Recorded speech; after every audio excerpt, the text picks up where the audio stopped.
कैसे भगवान गणेश बने पाताल लोक के राजा, पढ़ी रोचक कहानी।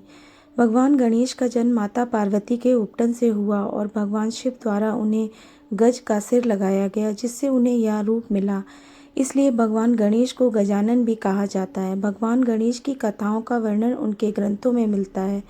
भगवान गणेश का जन्म माता पार्वती के उपटन से हुआ। माता पार्वती और भगवान शिव के छोटे पुत्र हैं। भगवान गणेश, जिन्हें माता पिता और देवताओं के द्वारा प्रथम पूज्य होने का आशीर्वाद प्रदान किया गया। कथाओं में ऐसा उल्लेख है कि भगवान गणेश का जन्म माता पार्वती के उपटन से हुआ और भगवान शिव द्वारा उन्हें गज का सिर लगाया गया, जिससे उन्हें यह रूप मिला। इसलिए भगवान गणेश को गजानन भी कहा जाता है। भगवान गणेश की कथाओं का वर्णन अनेक ग्रंथों में मिलता है। गणेश से जुड़ी कई ऐसी कथाएं हैं जो कृष्ण लीलाओं से भी मिलती जुलती हैं। इन सभी लीलाओं का वर्णन मृदुल पुराण, गणेश पुराण और शिव पुराण में मिलता है। तो आज हम आपको भगवान गणेश से जुड़ी कुछ ऐसी रोचक कथाओं के बारे में बताने जा रहे हैं।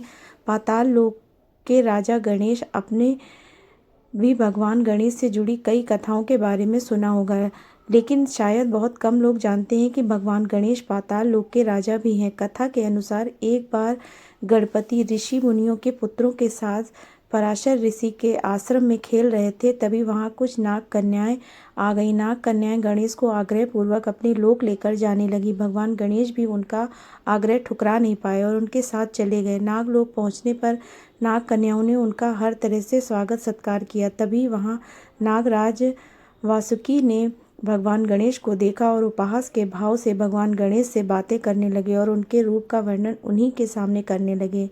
भगवान गणेश को क्रोध आ गया। उन्होंने वासुकी के फन पर पैर रख दिया और उनके मुकुट को स्वयं पहन लिया। वासुकी की दुर्दशा देखकर उनके बड़े भाई शेषनाग भी वहां आ गए। उन्होंने हुंकार भरते हुए कहा, किसने मेरे भाई के साथ इस तरह का व्यवहार किया है। जब भगवान गणेश शेषनाग के सामने आए तो उन्हें पहचान गए और उनका अभिवादन करने लगे। उन्हें नाग लोक यानी पाताल का राजा घोषित कर दिया गया। एक दंत कैसे हो गए भगवान गणेश। भगवान गणेश को हम सभी एक दंत के नाम से भी जानते हैं। इसके पीछे पुराणों में एक कथा मिलती है जिसके अनुसार भगवान विष्णु के अवतार और भगवान शिव के परम भक्त और शिष्य परशुराम, उन्होंने 17 बार क्षत्रियों को धरती पर समाप्त कर दिया था। भगवान शिव और माता पार्वती के दर्शन के लिए कैलाश पर्वत पर आए। उस समय भगवान शिव ध्यान में मग्न थे और पहरे पर स्वयं भगवान गणेश बैठे हुए थे। भगवान गणेश ने परशुराम को दर्शन करने से रोक दिया। इससे परशुराम को बहुत क्रोध आया और उन्होंने भगवान गणेश को धक्का दे दिया।